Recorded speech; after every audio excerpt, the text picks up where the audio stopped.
विवेचनम विवेका, विवेचन करना, क्या करें क्या न करें, शुचि अशुचि, नित्य अनित्य, आत्म अनात्म, अपना पराया, सच झूठ, लाभ हानि, कर्तव्य अकर्तव्य, क्या करें क्या न करें, इसका जो बोध है उसको विवेक कहते हैं। तो भक्ति ज्ञान वैराग्य से समन्वित विवेक की वृद्धि कैसे हो, और माया मोह निराशश्च वैष्णव क्रियते कथम, ये वैष्णव लोग जो हैं ये माया मोह से कैसे बच जाते हैं, क्योंकि ये घोरे कलो प्रायो जीवश्चासुरतांगतः क्लेशाक्रांतस्य तस्यैव शोधने किम परायणम। इस कलयुग में जीव जो है वो असुरता को प्राप्त हो गया है। असुर अंशु माइक दिया, असु कहते हैं प्राण को, लगा दीजिए। असु माने प्राण, और अशुशुर मनते ये ते असुरा, जो केवल अपने प्राणों का ही पोषण करने में लगा रहे, जो केवल शरीर की ही सेवा में लगा रहे, पारमार्थिक चिंतन जो न करे। कहने का तात्पर्य यह है कि जो केवल भौतिक पदार्थ प्रियता में रचा पचा हो उसको असुर कहेंगे। नहीं तो जैसे सीरियल्स में दिखाया जाता है टीवी में कि वो बड़े बड़े सींग ऐसे खतरनाक सा, ऐसा कुछ नहीं होता असुरों में। असुरों की जो परिभाषा है शास्त्रों में वो कुछ चीजों को लेकर के निर्धारित की गई है कि असुर कौन है, जिसके खान पान का विवेक न हो। जैसे अभी हमने कहा ना, विवेक का संवर्धन कैसे हो, विवेक विहीन व्यक्ति ही असुर होता है। खान पान का विचार न करे, रहन सहन का विचार न करे, कर्तव्य का विचार न करे। तुलसीदास जी तो कहते हैं कि माना ही मात पिता नहीं देवा, साधुन सन करवा वही सेवा, जिनके अस आचरण भवानी ते जानहु निशिचर सम प्राणी। माई बाप की सेवा न करें, शास्त्रों का समादर न करें, वेद वेदांत को न माने, गो ब्राह्मण और देवताओं को न माने, वही असुर है। हनुमान जी लंका गए सीता जी को ढूंढने, वहां उनको लग गई भूख। हनुमान जी बोले माँ तुम ही लगी है किसे भूखा, भैया मुझे तो बहुत भूख लगी है, ये सुंदर सुंदर फल हमने देखा तो इनको देख के मुझे भूख लगा, और भूख नहीं अतिशय भूख, भूखा लगा, बड़ा था वो, तो बहुत भूख लगी। तो सीता जी ने कहा कि बेटा सुन सुत करहि विपिन रखवारी, परम सुभट रजनीचर भारी। जो फल तुमने देखे हैं अशोक वाटिका में सुंदर सुंदर पके पके, उन फलों को राक्षस रखवाली करते हैं।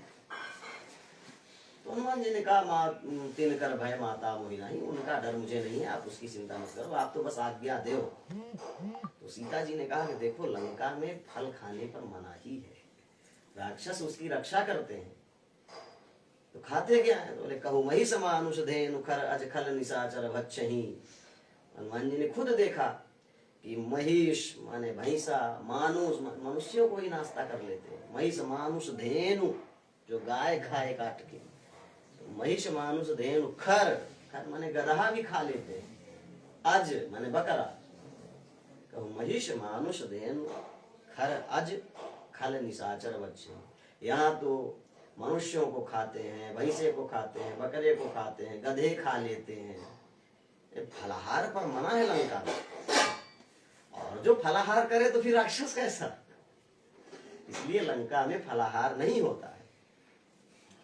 तो जो आहार इत्यादि का विचार न करे, रहन सहन का विचार न करे, वो राक्षस। तो कहते हैं कि यह घोरे कलौ प्रायो जीवश्चासुरता में कहता, प्रायः जीव असुरता को प्राप्त हो गए, आसुरी प्रवृत्ति के हो गए। क्लेशाक्रांतस्य तस्यैव शोधने किम परायणम, और ऐसे क्लेश से आक्रांत जीवों को रक्षा करने का क्या विधान है, कैसे वो बचे। क्योंकि प्रायः हमारे अधिकतम लोग इसी तरह के हो गए, जब मन करेगा, जहां मन करेगा, जो मन करेगा वही खाएंगे। तो ऐसे जीवों के शोधन का, शोधन माने शुद्धि का क्या उपाय है।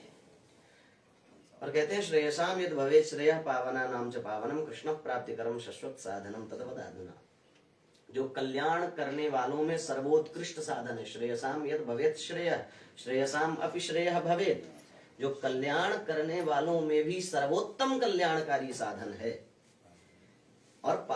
पवित्राणाम च पावनम, जो पवित्र को भी पवित्र करे, जो पवित्र को भी पवित्र कर दे वो, और कृष्ण प्राप्ति करम शाश्वत साधनम, कृष्ण को प्राप्त करवा देने वाला शाश्वत साधन क्या है? चिंतामणिर्लोक सुखम सुरद्रुह स्वर्ग संपदम प्रयच्छति गुरु प्रीतो वैकुंठम योग दुर्लभम। क्योंकि महाराज मैंने सुना है कि चिंतामणि मिल जाए तो जो चिंतन करो वो दे देती। चिंतामणि मणि होता है, चिंतामणि किसी को मिल जाए तो कहते हैं कि जो चिंतन करो वो सांसारिक कोई भी भोग पदार्थ हो चिंतामणि दे देता है। और सुरद्रुह स्वर्ग संपदम, द्रुह माने पेड़ होता है, सुरद्रुह, सुर माने देवता, देव वृक्ष, देवतरु जिसे कल्प वृक्ष कहा जाता है। तो कल्प वृक्ष मिल जाए तो कहते हैं स्वर्ग संपदम, वो स्वर्ग की भी कोई संपत्ति आपको जो लगे कि मुझे चाहिए, कल्पना करें तो दे देगा।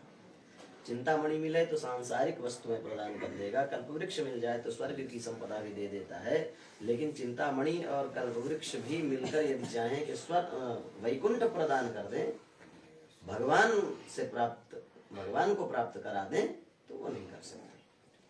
लेकिन प्रयच्छति गुरु प्रीतः वैकुंठम योगी दुर्लभम, यदि गुरु प्रीतः, गुरु प्रीतः माने प्रसन्न, गुरु यदि प्रसन्न हो जाए, एक तो गुरु हो, आपको कोई ठीक गुरु मिल जाए, गुरु माने अज्ञान भ्रम भय का जो नाश कर दे, गुरु, ऐसा कोई गुरु मिल जाए और फिर वो प्रसन्न हो जाए, तो प्रसन्न होकर के गुरु तो योगी दुर्लभम वैकुंठम अभी प्रयच्छति, जो योगियों को दुर्लभ है ऐसा वैकुंठ लोक भी दे देता है। तो शौनक जी कहते हैं कि आप पुराणों के परम जानकार हैं और शास्त्रों से संबंधित किसी भी संशय का शमन करने में आप समर्थ हैं, आप गुरु हैं, आप यदि चाहें तो वैकुंठ प्रदान कर सकते हैं। तो हम आपसे जानना चाहते हैं ये जो प्रश्न हमने किए हैं उनका उत्तर। सूत जी कहते हैं प्रीति श्रवणक चित्ते ते यतो वच में विचार्य च सर्व सिद्धांत निष्पन्नम संसार भय नाशनम। हे शौनक, तुम्हारे मन में अत्यंत प्रीति है, इसलिए मैं विचार पूर्वक तुम्हें कथा सुना रहा हूँ जो सभी सिद्धांतों का निचोड़ है और संसार के भय को नष्ट कर देता है। सूत जी कहते हैं कि तुम्हारे मन में कथा के प्रति प्रीति है, इसलिए मैं विचार पूर्वक सुना रहा हूँ। प्रीति ही शौनक चित्ते ते चित्ते प्रीति, तुम्हारे चित्त में, ते माने तुम्हारे, चित्ते माने चित्त में, प्रीति माने प्रीति है, प्रेम है कथा के प्रति, इसलिए अतः यतो वचमी विचार्य च अहम विचार्य वचमी, मैं विचार पूर्वक, वचमी माने तुम्हें सुना रहा हूँ। तो कथा की दो शर्त बताई, श्रोता के मन में कथा के प्रति प्रीति हो और वक्ता विचार पूर्वक सुनाए।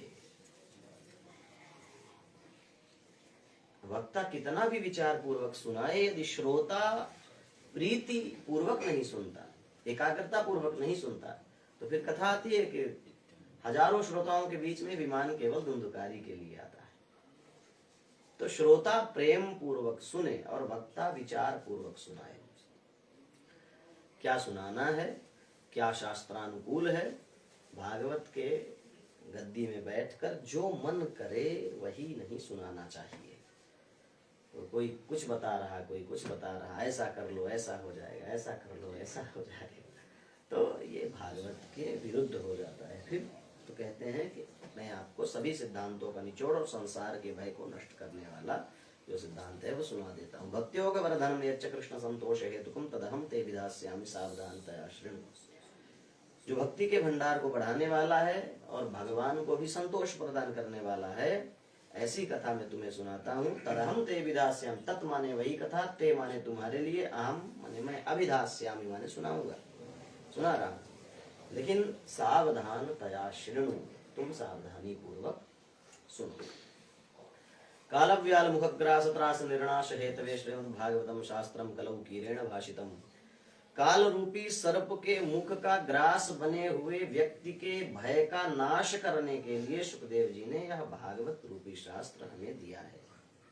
काल रूपी सर्प है और हम सब उसके मुख का ग्रास बने हुए हैं। और कोई सांप किसी जीव को पकड़ लेता है तो उसको कितनी पीड़ा होती है। कभी कभी सांप जब मेढक को पकड़ता है तो कितना चीखता है, चिल्लाता है मेढक। तो सांप जो पकड़े तो बहुत दर्द होता है, बड़ा भय होता है। तो काल रूपी सर्प के मुख का ग्रास हम सब बने हुए हैं। ग्रास माने वो निवाला, जैसे रोटी को तोड़ के सब्जी में लपेटा और फिर मुख में रखे तो उसको ग्रास, निवाला, कवल जो कहते हैं, ग्रास। तो काल रूपी सर्प के मुख का ग्रास बने हुए हैं हम सब, उस भय का नाश करने के लिए। वो जो भय है, सांप के पकड़ने से जो भय होता है, जो डर होता है, जो पीड़ा होती है, उस पीड़ा से बचने के लिए श्रीमद् भागवतम शास्त्रम कलौ कीरेण भाषितम, कलयुग में सुखदेव भगवान ने ये भागवत रूपी शास्त्र दिया है। श्रीमद् भागवतम शास्त्रम, यहाँ भागवत को शास्त्र का, शास्त्र का अर्थ होता है शासनात् इति शास्त्रम, जो शासन करे, शासन करने वाले को शास्त्र कहते हैं। तो ये जो ग्रंथ हैं ये सब हमारे शासक हैं, ये बताते हैं कि ऐसा करो, ऐसा न करो। तो हम यदि इनकी बात को मानते हैं, ये संविधान वही तो है, सम्यक रूपेण विधानमिति संविधानम, जो पूर्ण रूप से विधि जो एक बनाई गई है, जो कानून बनाया गया है, ये उसी को शास्त्र कहते हैं, जो शासन करे। तो शासन की बात को मानेंगे तो ठीक है, नहीं तो फिर पुलिस वाले पकड़ ले जाएंगे। तो ये जो हम इनका शासन मानेंगे तो ठीक है, नहीं फिर भगवान के पुलिस वाले जो हैं, जो धर्मराज के दूत हैं, वो भी पकड़ ले जाते हैं। तो कहते हैं तस्माद् अपरम किंचित मनः शुद्धेन विद्यते जन्मांतरे भवेत् पुण्यम तदा भागवतम लभेत्। इस भागवत शास्त्र के अलावा मन को शुद्ध करने के लिए कलयुग में कोई दूसरा साधन नहीं है। जन्मांतरे भवेत् पुण्यम तदा भागवतम लभेत्। कई कई जन्मों के बाद जब बहुत सारे जन्मों के एकत्र पुण्य हैं, उनका जब फल हमको मिलता है, तब हमको भागवत की कथा सुनने को मिलती है। जन्मांतरे, कई जन्मों के बाद जब भाग्योदय होता है, हमारा पुण्य हमें फल देता है, तो हमको भागवत की कथा मिलती है, नहीं तो नौटंकी मिलती है जैसे आजकल चल रहा है। तो परीक्षिते कथाम वक्तुम सभायाम संस्थिते शुके सुधा कुंभम गृहीत्वैव देवास्तत्र समागमम्। शौनक जी से श्रुत जी कहते हैं कि देखो, यह कथा ऐसे ही नहीं मिल जाती, जिसको मिल जाए तो समझ लो बड़ा भाग्य है। वो वक्ता हो या श्रोता, वक्ता ऐसा नहीं है कि श्रोता को नहीं मिलती, वक्ता को भी नहीं मिलती। सबसे प्रमादी तो वक्ता हो गए ना। श्रोता तो मन लगा के सुनता भी है, वक्ता को न सुनाने का समय है, न सुनने का समय है, और न पढ़ने का समय है। इतने काम हो जाते हैं, आश्रम चलाना है, वृद्धाश्रम चलाना है, गुरुकुल बनाना है, यजमानों से मिलना है, पैसे इकट्ठा करना है, कैसे बचें जो हमको टैक्स विभाग की नजरों में ना आए, ये सब करना पड़ता है ना। तो न तो वक्ता को पढ़ने का समय, न सुनने का समय, न सुनाने का समय। श्रोता भी ऐसे ही कहते हैं कि जन्मांतरे भवेत् पुण्यम, बहुत बड़े जब पुण्य मिलते हैं तब सच में भागवत सुनने का और कहने का अवसर प्राप्त होता है। तो हम सबको एक बड़ा सुंदर अवसर मिला है, जितना भी हो सके तो इसका भागवत के अनुसार ही हम वाचन करें और श्रवण करें। कहते हैं कि जब परीक्षित जी को 7 दिन में मरने का शाप लगा और सुखदेव भगवान उन्हें कथा सुनाने आए, तो परीक्षिते कथाम वक्तुम सभायाम संस्थिते शुके, परीक्षित जी को कथा सुनाने के लिए जब उस सभा में सुखदेव जी विराजमान हुए, तो सुधा कुंभम गृहीत्वैव देवास्तत्र समागमन्, तो देवता अमृत का कलश लेकर के आ गए। और शुकम नत्वा वदन् सर्वे स्वकार्य कुशलाः सुराः कथा सुधाम प्रयच्छस्व गृहीत्वैव सुधामिमाम्। सुखदेव जी को प्रणाम किया और बोले कि महाराज, ये अमृत का कलश हम लेकर के आए हैं, ये अमृत का कलश आप ले लो और भागवत की कथा जो आप दे रहे हो ये हमको दे दो। तो सुखदेव जी से प्रार्थना किया देवताओं ने, सुखदेव जी चुप हो गए। तो देवताओं ने कहा, एवं विनिमये जाते सुधा राज्ञा प्रपीयताम प्रपास्यामो वयम सर्वे श्रीमद् भागवतामृतम्। आप हमारा स्वर्ग का अमृत दे दीजिए और अपना जो कथा रूपी अमृत है वो हमें दे दीजिए। एवं विनिमये जाते, एवं माने इस प्रकार से, विनिमय माने अदला बदली हो जाने पर सुधा राज्ञा प्रपीयताम, राजा को अमृत पिला दीजिए। और राजा को चाहे जितना अजगर काटे, चाहे जितना तक्षक काटे, राजा मरेगा नहीं। राजा को मरने का श्राप लगा, इसीलिए तो आप भागवत सुनाने आए। तो ऐसा करो, ये अमृत लेकर के हम आए हैं, अपने चेला को पिला दीजिए, आपका चेला अमर हो जाएगा। और ये जो आप कथा रूपी अमृत दे रहे हैं, भागवत कथा भी अमृत ही है ना। गोपी गीत में गोपियां कहती हैं, तब कथा अमृतम तप्त जीवनम कवि विरीडितम कलमशापहम श्रवण मंगलम श्रीमदाततम भूरि गृह्णन्ति ते भूरिदा जना। ये भगवान की जो कथा है, ये अमृत है। राम कथा या भागवत कथा या देवी भागवत की या शिव पुराण की जो भगवान की कथाएं हैं, वो अमृत तुल्य है। तो आप ये अमृत हमें दे दीजिए। प्रपास्यामो वयम सर्वे श्रीमद् भागवतामृतम, आप हमारा अमृत ले लीजिए और अपना अमृत हमें दे दीजिए। तो राजा जो है वो स्वर्ग का अमृत पिएंगे और वयम सर्वे, हम सब श्रीमद् भागवत रूपी अमृत पिएंगे। तो सुखदेव जी कुछ देर तक चुप रहे, फिर बोले, क्व सुधा क्व कथा लोके क्व काचक क्व मणि महान ब्रह्मरा तो विचार्यैवं तदा देवान् जहासः।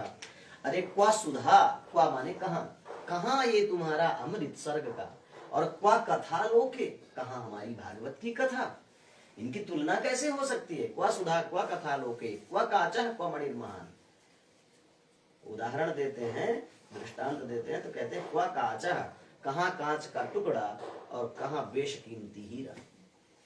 जैसे चमकता तो 10 रुपया का भी कोई एक पत्थर ले लीजिए तो चमकता खूब है, और वैसे ही बल्कि वो ओरिजिनल हीरा से ज्यादा चमकता है। लेकिन कीमत तो हीरे की ही है। जब कोई कहे कि आप 10 रुपए का ये कांच का टुकड़ा लेकर के और हीरा हमको दे दीजिए, तो कोई कैसे दे देगा। वैसे ही तुम्हारा जो अमृत है वो कांच के टुकड़े जैसा है, और हमारी भागवत की कथा जो है वो हीरे की जैसी है। तुम्हें कैसे दे दूं। अच्छा, क्यों कहा होगा ऐसा सुखदेव जी ने। तो एक जो तुलनात्मक दृष्टि है भागवत कथा की और अमृत की, तो अमृत की विशेषता केवल एक है कि अमृत पीने वाला व्यक्ति मरेगा नहीं। बस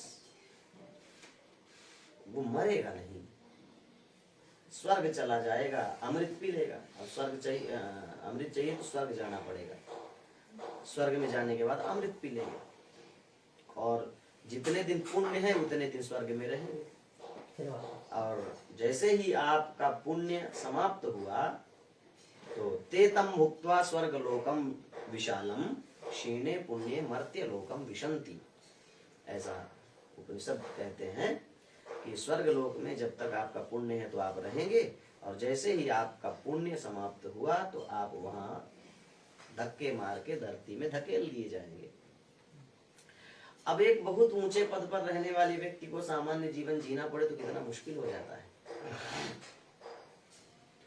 सभी सुख सुविधाओं से सुसज्जित महलों से किसी को झोपड़ी में रहना पड़े तो बड़ा मुश्किल हो जाए। तो स्वर्ग वाले अमृत की तो यही खासियत है, वो अमर बना देगा। बाकी डर भी लगेगा, सिर दर्द भी होगा, बुखार भी आएगा, एक्सीडेंट होगा तो हाथ पैर भी टूटेगा, हम मरेगा। तो उस अमृत की तो यही विशेषता है। लेकिन जो भागवत रूपी अमृत है, इस भागवत रूपी अमृत को पीने के बाद व्यक्ति स्वर्ग नहीं जाता, वैकुंठ जाता है। और वैकुंठ की विशेषता तो कृष्ण बताते हैं अर्जुन को गीता में, न तद्भासयते सूर्यो न शशांको न पावकः यद् गत्वा न निवर्तन्ते तद्धाम परमं मम। जहाँ जाने के बाद फिर वापस न आना पड़े, तो ये हमारा धाम वैकुंठ है। ऐसा तो सुखदेव जी ने अदला बदली नहीं किया। अब कहते हैं, अभक्तांश तांश विज्ञाय न ददौ स कथामृतम श्रीमद् भागवती वार्ता सुराणामपि दुर्लभा। इस तरह से देवताओं को अभक्त जाना भगवान सुखदेव ने, अभक्त, और उन्हें भागवत की कथा नहीं प्रदान की। इस तरह से श्रीमद् भागवती वार्ता सुराणामपि दुर्लभा, भागवत की कथा देवताओं को भी दुर्लभ है। राज्यो मोक्षम तथा वीक्ष पुराधाता विस्मिता सत्यलोके तुलाम बद्ध्वा तोलयत् साधनान्यजः। जब देवताओं को भागवत की कथा नहीं मिली तो ब्रह्मा जी के पास पहुंच गए, क्या है भागवत में जो सुखदेव ने नहीं दिया। तो ब्रह्मा जी ने कहा कि वो रुको, 7 दिन बाद पता लगे क्या है क्या नहीं। तो राजा परीक्षित को सुना रहे। 7 दिन तक देवताओं ने, ब्रह्मा जी ने इंतजार किया, और 7वें दिन जब तक्षक आया, राजा को डस लेता है, राज्ञो मोक्षम तथा वीक्ष पुरा धाता भी विस्मिता। राजा का मोक्ष देख करके ब्रह्मा जी को आश्चर्य हो गया। क्यों? बोले सांप काटने से मुक्ति होनी ही नहीं चाहिए। कुछ लोग ऐसे हैं जिनका मोक्ष नहीं होता। विद्युत चौराग्नि शस्त्राहि गज सिंहादि वित्तः विषादेर हेतु भूतैः मृतो न लभते गतिम्। ऐसा नियम है, शास्त्र कहते हैं किसी कोई बिजली से मर जाए, विद्युत से जिसकी मृत्यु हो जाए, वो आकाशीय बिजली हो या कृत्रिम करंट हो, जिसकी मृत्यु हो जाए उसका मोक्ष नहीं होता। चौराग्नि, चोर डाकू मार दे, अग्नि, अग्नि में जल करके जो मर जाए, विद्युत चौराग्नि, शस्त्र, अस्त्र शस्त्रों के द्वारा किसी का वध हो जाए, अहि, अहि माने सांप, सांप के काटने से जो मर जाए, विद्युत चौराग्नि शस्त्राहि, और गज सिंह आदि, गज सिंह आदि जो जंगली जानवर हैं, इनके काटने से जिसकी मृत्यु हो जाए उनका मोक्ष नहीं होता। भित्तिता, दीवार गिर जाए, कोई पेड़ गिर जाए, किसी चट्टान में दब के कोई मर जाए तो उसका मोक्ष नहीं होता। विद्युत चौराग्नि शस्त्राहि गज सिंहादि विद्युतः विषादेर हेतु भूतैः मृतो न लभते गतिम्। और विष, जहर से जिसकी मृत्यु हो जाए, धोखे से जहर खिला दिया जाए या कोई जहर खा के मर जाए, तो ऐसे लोगों का मोक्ष नहीं होता। अब राजा को सांप ने काटा था तो विधि के अनुसार, ब्रह्मा का एक नाम ही है विधि, विधाता, विधि हरिहर कवि ब्रह्मा जी विधि के बनाने वाले हैं, इसलिए उनका नाम है विधाता। ब्रह्मा जी कानून बनाने का भैया इन लोगों का मोक्ष नहीं होगा। राजा को सांप ने डसा था तो मोक्ष नहीं होना चाहिए। राजा का मोक्ष देख करके तो ब्रह्मा जी भी आश्चर्यचकित रहे। और सत्यलोके तुलाम बद्ध्वा तोलयत् साधनान्यजः, सत्यलोक में उन्होंने एक तराजू बांधा और उसमें रख दिए। लेकिन लघून्यन्यानि जातानि गौरवेण इदं महत्तदा ऋषिगणाः सर्वे विस्मयं परमं ययुः। लघून्यन्यानि जातानि, अन्यानि साधनानि लघूनि जातानि, अन्य जितने साधन थे वो सब हल्के हो गए। और गौरवेण इदं महत्, गौरवेण, गौरव कहते हैं गुरुता के भाव को, और गुरु का अर्थ होता है बड़ा, भारी।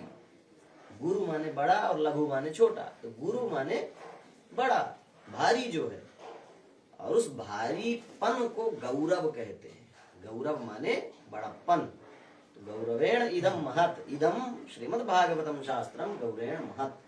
भागवत शास्त्र का जो पलड़ा था वो नीचे चला गया, बाकी सभी साधनों का जो पलड़ा था वो ऊपर उठ गया।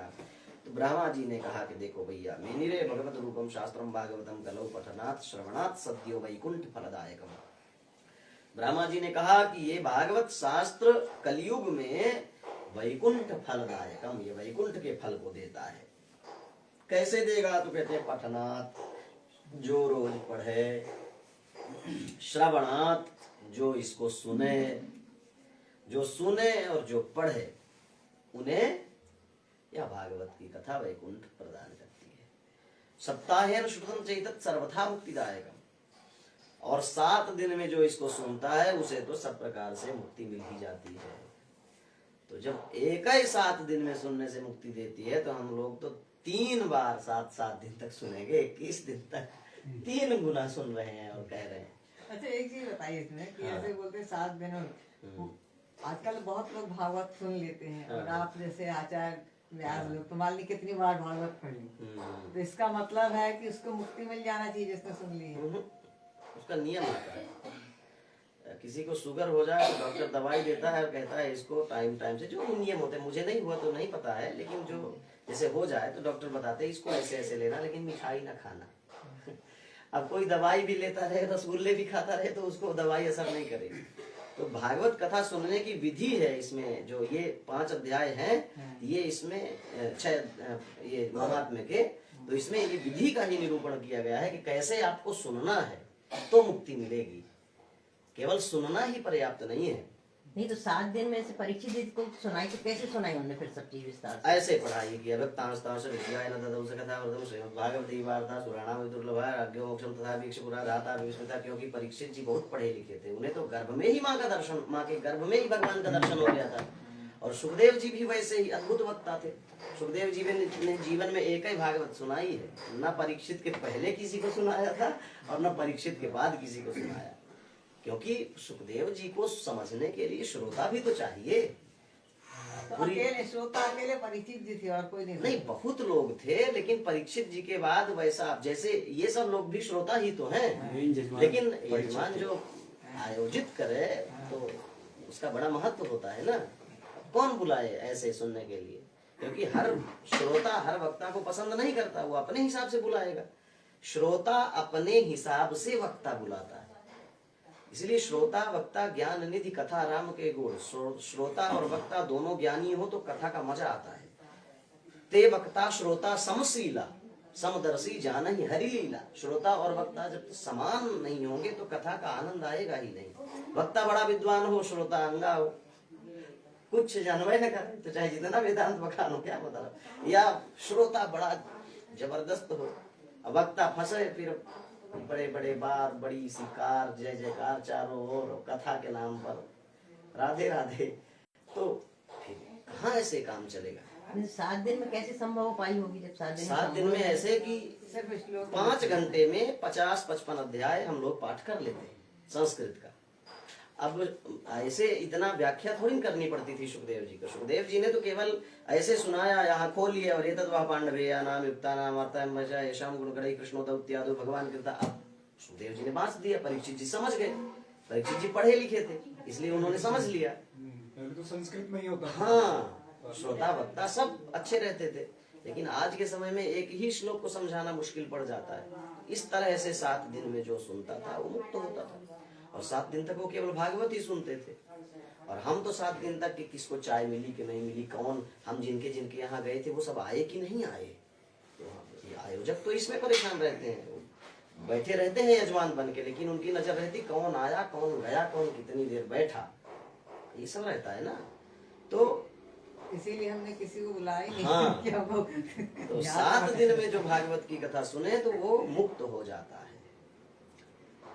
सनकाद्यैहि पुरा प्रोक्तम नारदाय दयापरैः। और ये जो भागवत की कथा है, ये तो नारद जी ने अपने पिता ब्रह्मा जी से सुना था। और कहते हैं यद्यपि ब्रह्म संबंधात् श्रुतमेतत् सुदर्शना सप्ताह श्रवण विधि कुमारैस्तस्य भाषितः। यद्यपि ब्रह्म संबंधात ब्रह्मा जी से संबंध होने के कारण नारद जी ने अपने पिताजी से ही भागवत की मूल कथा तो सुन ली थी, लेकिन सप्ताह श्रवण विधि, सप्ताह में कैसे सुनी जाए भागवत की कथा, ये उन्होंने सनत कुमारों से सुना था। तो शौनक जी ने फिर से पूछ दिया कि लोक विग्रह मुक्तस्य नारदस्य स्थिरस्य च विदिश्रवे कुतः प्रीति संयोगः कुत्र तैः सह। लोक विग्रह संग्रह परिग्रह से मुक्त नारद जी और एक जगह से दूसरी जगह न जाने वाले सनत कुमारों की भेंट कैसे हो गई, इनका संयोग कैसे हुआ। नारद जी एक जगह बैठते नहीं, वो एक जगह टिकते ही नहीं। उन्हें श्राप है दक्ष जी का कि तुम एक जगह टिकोगे ही नहीं। वो कथा आगे आएगी। दक्ष ने श्राप दे दिया नारद जी को, तुम एक जगह रह ही नहीं पाओगे, चलते ही रहोगे। और सनत कुमार है कि वो एक जगह से दूसरी जगह जाते नहीं।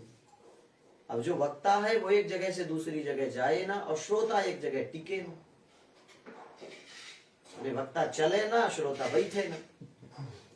अब या तो ऐसा हो कि नारद जी सनत कुमारों के साथ बैठ जाए तो कथा हो जाए, या कि फिर सनत कुमार नारद जी के साथ चलते रहे तो कथा हो जाए। तो सनत कुमार एक जगह से दूसरी जगह जाते नहीं, नारद जी बैठते नहीं, तो सनत जी कहते हैं संयोगः कुत्र तैः सह।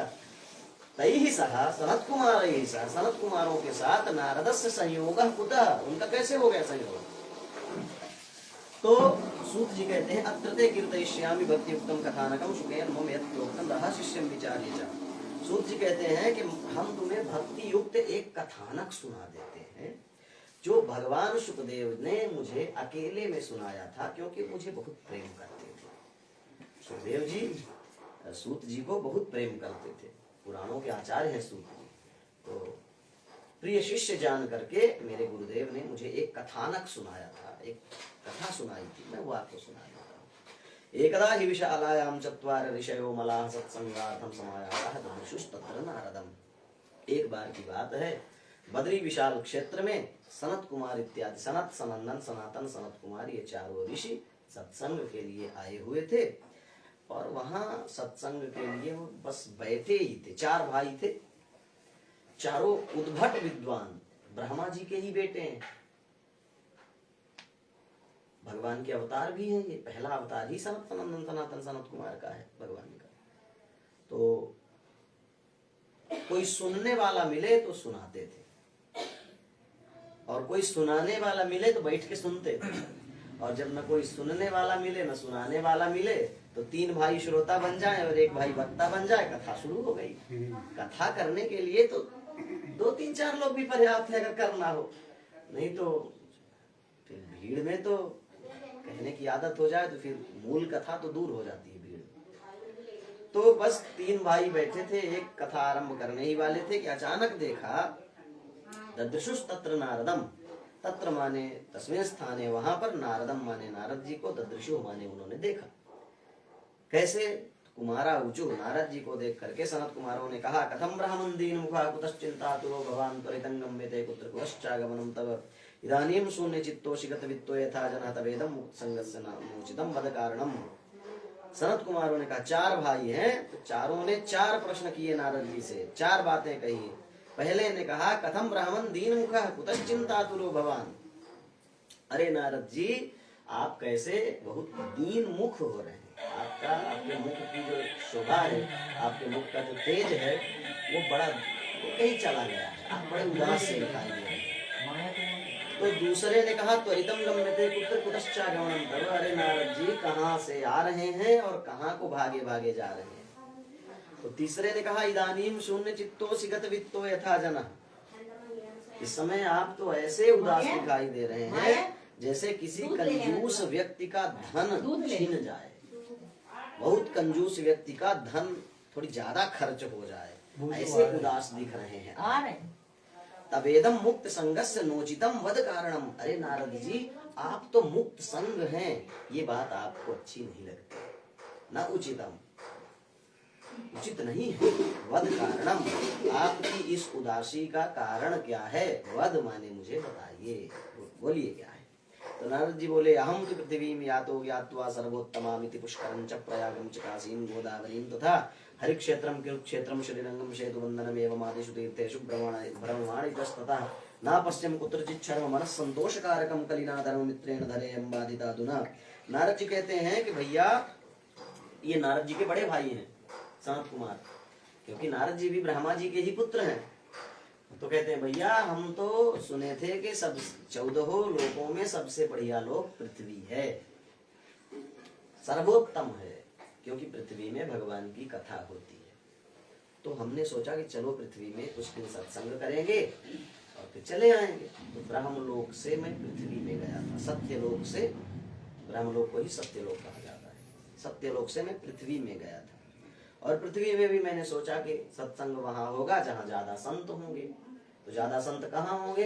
तीर्थों में। तो कहते हैं पुष्करम च प्रयागम च काशीम गोदावरीम तथा, पुष्कर में गया, प्रयाग में गया, काशी गया, गोदावरी गया, हरिक्षेत्र हरिद्वार गया, हरिक्षेत्रम कुरुक्षेत्रम कुरुक्षेत्र गया, श्रीरंगम सेतुबंधनम रामेश्वरम में गया, लेकिन मुझे कहीं कल्याणकारी दृश्य नहीं दिखा, कहीं सत्संग नहीं दिखा, क्योंकि कलिना धर्म मित्रेण धरेयं बाधिताधुना, अधर्म मित्रेण कलिना, ये जो अधर्म का मित्र है कली, कलयुग, अधर्म का मित्र है कलयुग, अधर्म के मित्र कलयुग ने पूरी पृथ्वी पर शासन जमा लिया है।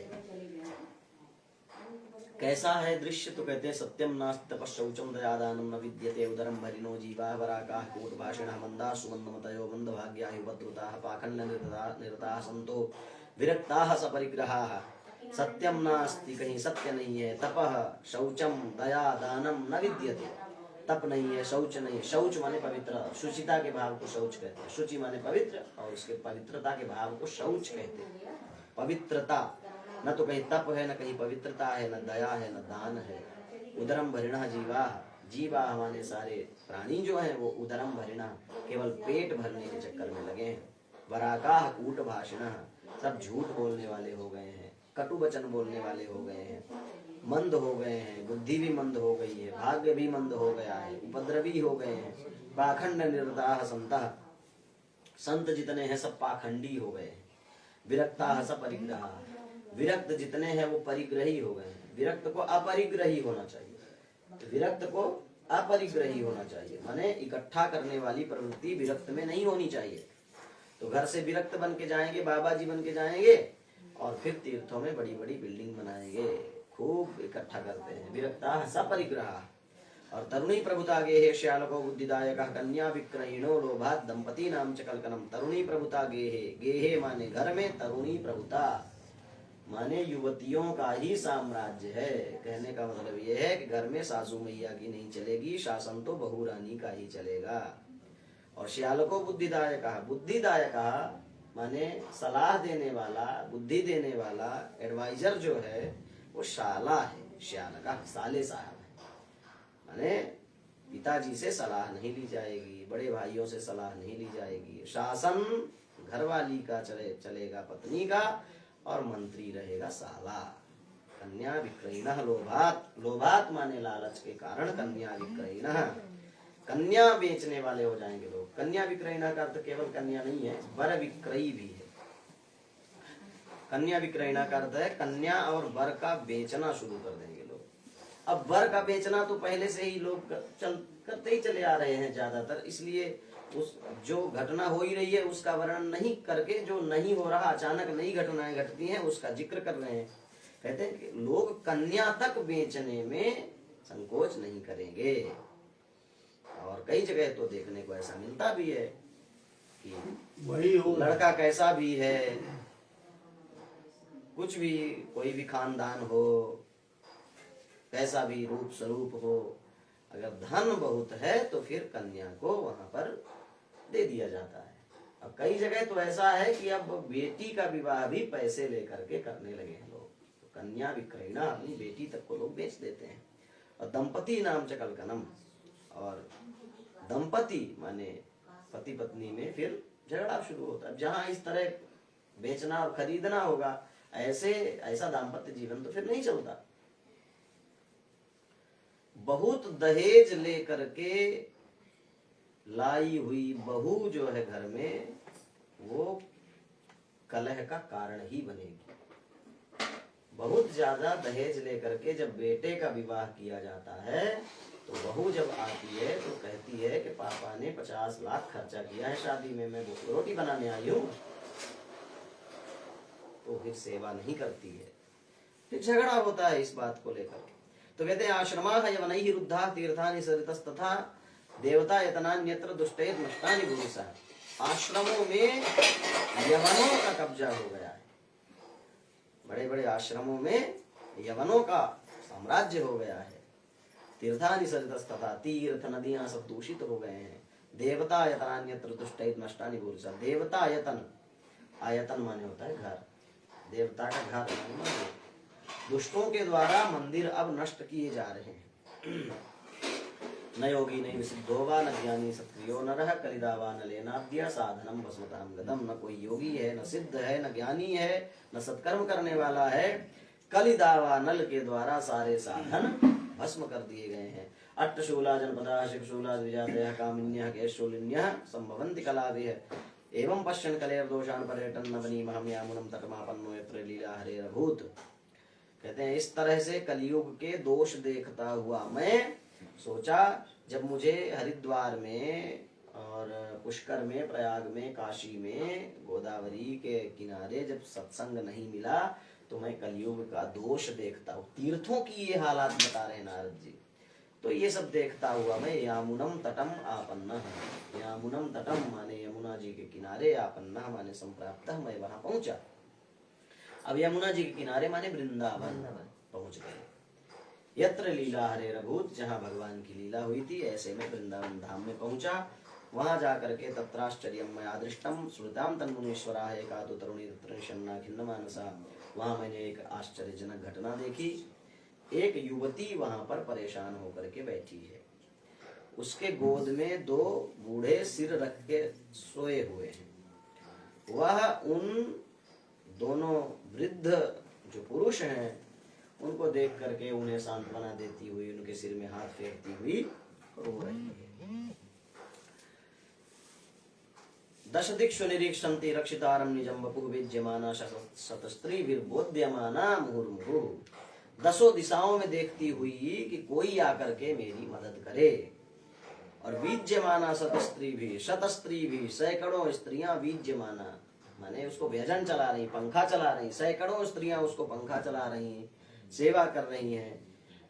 और बोध्यमाना मुहुर्मुहुः, उसको ढाढ़स बंधा रही हैं बार बार। इस तरह से देखा जब मैंने, तो दृष्ट्वा दूरात् गतः सोहम कौतुकेन तदन्तिकम्, मुझे लगा कि यहाँ हो क्या रहा है, चलो देखें काहे को ये रो रही है, बड़ा भीड़ जमा है। मैं वहां चला गया। माम दृष्ट्वा चोत्थिता वाला बिहवला चाब्रवीत बचा।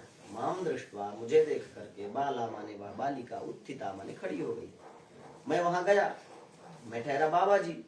अब कोई अचानक बाबा जी आ जाए तो स्वाभाविक है, थोड़ा भी व्यक्ति अगर संस्कारित है, संस्कृत है, तो वह उठ के खड़ा हो जाएगा, सम्मान करेगा। मुझे देख करके वह युवती खड़ी हो गई और बिहवला चाब्रवीत बचा, बेचारी दुखी होकर के मुझसे कहने लगी, बालोवाच भो भो साधो क्षणं तिष्ठ मच्चिन्तामपि न शय दर्शनं तव लोकस्य सर्वथा गहनं परं बहुधा तव वाक्येन दुःखशान्तिर्भविष्यति यदा भाग्यं भवेत् भूरि भवतो दर्शनं तदा।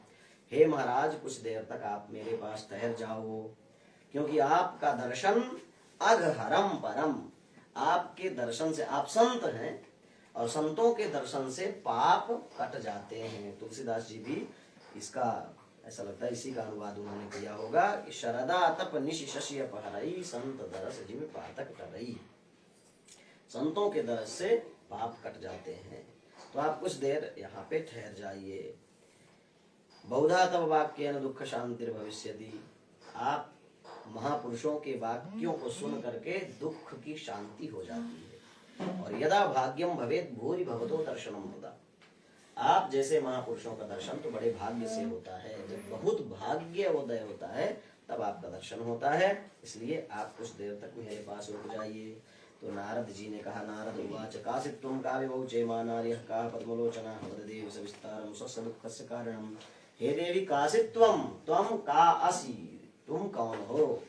और कौ इमौ, ये दोनों जो पुरुष तुम्हारी गोद में सिर रख के लेटे हुए हैं, सोए हुए हैं, ये दोनों कौन हैं? काचित् त्वं काव्यवौचे, और ये जो स्त्रियां सैकड़ों तुम्हारी सेवा कर रही हैं, ये कौन है? आप अपने बारे में हमें बताइए। तो बालो वाच, वह बालिका, वो युवती बोली, अहम भक्ति ख्याता इमौ मे तनयौ मतौ ज्ञान वैराग्य नामानौ काल योगेन जर्जरौ। अहम भक्ति इति ख्याता, मेरा नाम भक्ति है। इमौ मे तनयौ मतौ, ये दोनों मेरे पुत्र हैं। ज्ञान वैराग्य नामानौ, एक का नाम ज्ञान है और एक का नाम वैराग्य है। काल योगेन जर्जरौ, काल माने समय के कारण, समय के फेर में ये जर्जर हो गए हैं। और आपने पूछा कि सैकड़ों स्त्रियां कौन हैं? तो हे महाराज, गंगाद्याः सलितश्चैमामत् सेवार्थं समागताः, ये गंगा इत्यादि पवित्र नदियां मेरी सेवा में आई हुई हैं। इसका मतलब ये है कि ज्ञान और वैराग्य भक्ति के पुत्र हैं। भगवान की भक्ति करने वाले के मन में ज्ञान और वैराग्य स्वयं प्रकट हो जाते हैं। भक्ति आएगी तो उसके दो बेटे तो आएंगे ही फिर। तो जब जीवन में भक्ति आती है तो ज्ञान वैराग्य आ ही जाते हैं। ज्ञान का अर्थ होता है भगवान के विषय में जानना, और वैराग्य का मतलब होता है संसार से राग का हट जाना, संसार से डिटैचमेंट हो जाना। तो भक्ति, ज्ञान, वैराग्य तीनों साथ में ही रहते हैं। और गंगा इत्यादि नदियां भक्ति की सेवा करती है। मतलब भक्ति करने वाला व्यक्ति यदि प्रयागराज न भी जा पाए, गंगा जी न जा पाए, तो चिंता नहीं करनी चाहिए, क्योंकि जिसके मन में भक्ति आती है तो भक्ति की सेवा करने के लिए तो गंगा इत्यादि नदियां खुद ही उपस्थित हो जाती हैं। एक कथा है ना, किसकी, रैदास की है क्या, कि वो जो कठौती से ही गंगा जी को प्रकट कर लिया उन्होंने। और वो कठौती भी क्या, जिसमें चमड़ा भिगोते थे जूता बनाने के लिए। रविदास, हाँ। तो रविदास संत ऐसे कि जहाँ जहाँ भक्ति होती है वहां गंगा इत्यादि नदियां स्वतः चली जाती हैं। वो देवी कहती है इदानीम शृण्वद वार्ताम सचित्तस्तुम तपोधन वार्ता में वित्ताप्यस्तिताम शुत्वा सुखमावह। मेरी वार्ता तो तमाम प्रसिद्ध है ही, फिर भी आप सुन लीजिए। उत्पन्ना द्रविणे साहम वृद्धि कर्नाटके गता। मैं द्रविड़ देश में उत्पन्न हुई, कर्नाटक में बड़ी हुई, क्वचित क्वचित महाराष्ट्र, कहीं कहीं महाराष्ट्र में भी रही, और गुर्जरे जीर्णताम गता। गुजरात में जाकर तो मैं जीर्ण शीर्ण हो गई। तत्र घोर कलेर योगात पाखंडई खंडितांग का दुर्बलाहम चिरम याता पुत्राभ्याम सहमंदताम। वहां कलयुग के प्रभाव से पाखंडियों ने मुझे खंडितांग का माने विकलांग बना दिया, मेरे अंग भंग कर दिए। भक्ति पाखंडियों के द्वारा अंग भंग कर ही दी जाती है। भक्ति के जो अंग हैं, भक्ति 9 प्रकार की है, 9 अंगों से सुसज्जित भक्ति है। श्रवणम कीर्तनम विष्णु स्मरणम पाद सेवनम अर्चनम वंदनम दास्यम सख्यम आत्मनिवेदनम। श्रवणम पहला अंग है भक्ति का, 9 प्रकार की है, नवधा भक्ति है, माने 9 अंगों से समन्वित है। श्रवण, कीर्तन, स्मरण, चरण सेवन, अर्चन, वंदन, दास्य, सख्य और आत्मनिवेदन। श्रीमद् भागवत के अनुसार 9 भक्ति। रामचरितमानस के अनुसार प्रथम भगत संतन प्रसंगा, दूसरी गतिमम कथा प्रसंगा, गुरुपद पंकज सेवा, तीसरी भगत यमान, चौथी भगत मम गुणगन करई कपट तजिगान,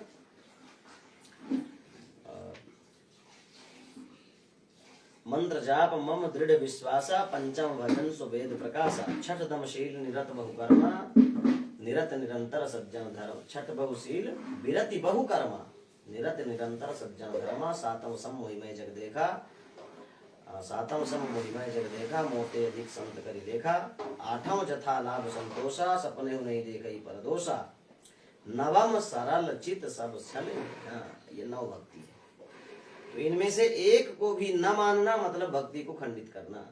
हालांकि राम जी ने कहा कि 9 में से एक भी हो तो वह भक्ति पूर्ण हो जाती है।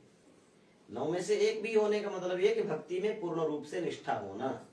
और जब एक अंग का ज्ञान होता है तो धीरे धीरे धीरे धीरे भक्ति फिर हमारे जीवन में संपूर्ण अंगों के साथ प्रविष्ट कर जाती है। ऐसा तो पाखंडियों ने मुझे खंड खंड कर दिया। दुर्बलाहम चिरम याता पुत्राभ्याम संबंधताम। और जब पाखंडियों ने मुझे खंडितांग का बना दिया तो अपने पुत्रों के साथ मन ज्ञान और वैराग्य के साथ मैं जर्जर हो गई। मैंने सोचा कि अब यहाँ रहना ठीक नहीं। यहाँ मतलब गुजरात की कथा बता रही है भक्ति महारानी कि मैंने सोचा यहाँ रहना ठीक नहीं है, तो वहां से मैं अपने पुत्रों को लेकर के चली और वृंदावनम पुनः प्राप्य नवीनेव स्वरूपिणी जाता हम युवती सम्यक प्रेष्ठ रूपा तु सांप्रतम इव तु शैतावत शुद्धो में कृषताश्रमात् इदं स्थानं परित्यज्य विदेशं गम्यते मया। मैंने सोचा चलो अब यहाँ से चलते हैं। मैं वहां से निकली और चलते चलते चलते चलते जब मैं वृंदावन पहुंची तो वृंदावन की धरा पर कदम रखते ही, वृंदावन में पहुंचते ही मैं तो नवीनेव स्वरूपिणी, मैं तो पुनः युवती हो गई, क्योंकि मैं भी बूढ़ी हो गई थी, मैं भी खंडितांग का हो गई थी, तो मैं तो पूर्ण हो गई वृंदावन में पहुंचते ही। लेकिन मेरे दोनों पुत्र जो ज्ञान वैराग्य हैं वो ऐसे ही हैं। इसका मतलब वृंदावन में भक्ति तो सुखी है, वृंदावन में भक्ति बहुत है, राधे राधे बहुत है, लेकिन ज्ञान और वैराग्य नहीं है। राधे राधे बोल के आपकी जेब काट ले पता भी न चले। तो ऐसा होता है कि जो बहुत भक्ति भाव लेके जाते हैं वो भी वृंदावन में बहुत परेशान किए जाते हैं। तो ज्ञान और वैराग्य वृंदावन में सो रहे हैं। भक्ति ने कहा कि मैं तो युवती हो गई, लेकिन ज्ञान वैराग्य मेरे जो बेटे हैं वो दुखी हैं, और मेरे बेटे दुखी हैं तो मैं कैसे सुखी रह सकती हूँ। इसलिए आप कुछ करिए। नारद जी ने कहा कि ज्ञानेन आत्मनि पश्यामि सर्वमेतत्तवानघेन विषादस्त्वया कार्यो हरिष्यं ते करिष्यति। आप परेशान मत हो।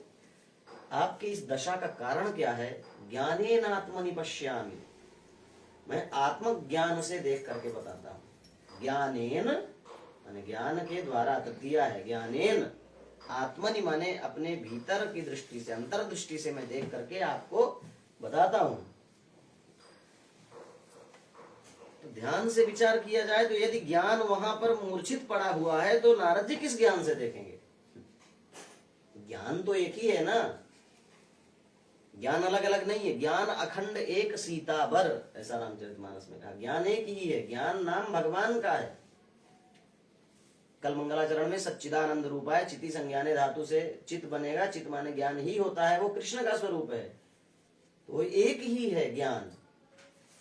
जैसे पावर हाउस से पावर कट कर दिया जाए तो पूरे कॉलोनी की लाइट चली जाएगी, तो वो जो ज्ञान है वो एक ही है, वो भगवान है। यदि ज्ञान मूर्छित पड़ा है तो नारद जी किस ज्ञान के द्वारा देखेंगे? इसका मतलब ये कि ज्ञान यथावत स्थिति में है, हमें समझने के लिए ये दृष्टांत के रूप में पेश किया गया है। यद्यपि भक्ति ज्ञान वैराग्य अमूर्त भाव है, स्वामी अखंडानंद जी कहा करते थे कि भक्ति ज्ञान और वैराग्य ये अमूर्त भाव है, इनकी कोई मूर्ति नहीं है, इनका स्वरूप कोई ऐसा नहीं है, लेकिन हमें समझ में आए इसलिए इन्हें मूर्त रूप में प्रतिष्ठित किया गया है। इसे उदाहरण के द्वारा किसी बात को समझाया जाता है तो ज्ञान वैराग्य को मूर्त रूप में प्रस्तुत करके यहाँ हमें समझाने के लिए कहा गया है। ज्ञान के द्वारा नारद जी ने देखा और कहते हैं क्षण मात्रेण तज ज्ञात्वा वाक्यम ऊंचे मुनीश्वर। एक क्षण में नारद जी ने सब कुछ समझ लिया और कहते हैं नारद उवाच शृणुष्वावहिता वाले योगोयम दारुण करिते नृत्त सदाचारो योग मार्गस्तपांसिचा। हे बाले, हे भक्ति महारानी, ये दारुण कलयुग आ गया है और इस कलयुग के कारण ही तुम्हारी और तुम्हारे पुत्रों की ये हालात हुई है। जना अघासुरायन्ते शाठ्य दुष्कर्म कारिणा। जना अघासुरायन्ते, लोग जो हैं वो पापी और आसुर भाव को प्राप्त हो गए। एक तो ये अर्थ है, अघ माने पाप और असुर माने आसुरी वृत्ति, एक तो ये अर्थ होगा। लोग पापी, अर्थ भी इसमें ये लिखा है कि लोग शठता और दुष्कर्म में लग करके पापी और आसुरी भाव को प्राप्त हो रहे हैं, एक अर्थ ये है। लेकिन एक अर्थ ये है कि लोग अघासुर हो गए हैं। अघासुरायन्ते, अघासुरस्य भावम अघासुरम, अघासुर बन गए हैं लोग। भागवत में भी एक कथा आती है, वो बकासुर और पूतना का भाई अघासुर जो अजगर बन के बैठा था, फिर भगवान ने उसका मोक्ष किया। तो एक अघासुर ने पूरी त्रिलोकी को तबाह कर रखा था, इंद्र आदि देवताओं को। यहाँ जब घर घर में अघासुर बैठे हुए हैं तो कितने कृष्णों की जरूरत होगी। एक है ना गीत कोई कि घर घर में अब रावण बैठा, इतने राम कहाँ से लाए। तो यहाँ तो कहते हैं कि जनाह अघासुरायन्ते, और जनाह बहुवचन है, कोई एक नहीं, बहुत सारे अघासुर हो गए। शाठ्य दुष्कर्मकारिणा, सब शठता दुष्कर्म पूर्ण कार्य करने लगे हैं। यह संतो विषीदंति प्रहरिष्यन्ति ही असाधवा। यहाँ संत जो है वो दुखी रहेंगे और जो दुष्ट हैं उनकी जय जयकार होगी। ऐसी स्थिति में भी दत्ते धैर्यम तु यो धीमान सधीरः पंडितोऽथवा। ऐसी स्थिति में जो धैर्य धारण करके अपने वर्णाश्रमोचित कार्यों में लगा रहे, वही धीर है और वही पंडित है। भागवत में तो पंडित की ऐसी परिभाषा बताई कि कलयुग के विपरीत लक्षणों में भी, कलयुग की विपरीत परिस्थिति में भी जो धैर्य धारण करके शास्त्रानुकूल कार्य करता रहे, वही पंडित है और वही धीर है। हे देवी, और ये स्थिति वर्षे वर्षे क्रमात् जाता मंगलम नापि दृश्यते। ये स्थिति प्रत्येक वर्ष और भी भीषण होती जाएगी जितना तुम देख रही हो। वृंदावन से संयोगात् पुनस्तुम तरुणी नवा धन्यम वृंदावनम तेन भक्तिर्नृत्यति यत्र च अत्रैव ग्राहका भावान् न जरामपि मुञ्चता किंचिदात्म सुखेन है प्रसुप्तिर्मन्यते नयोः।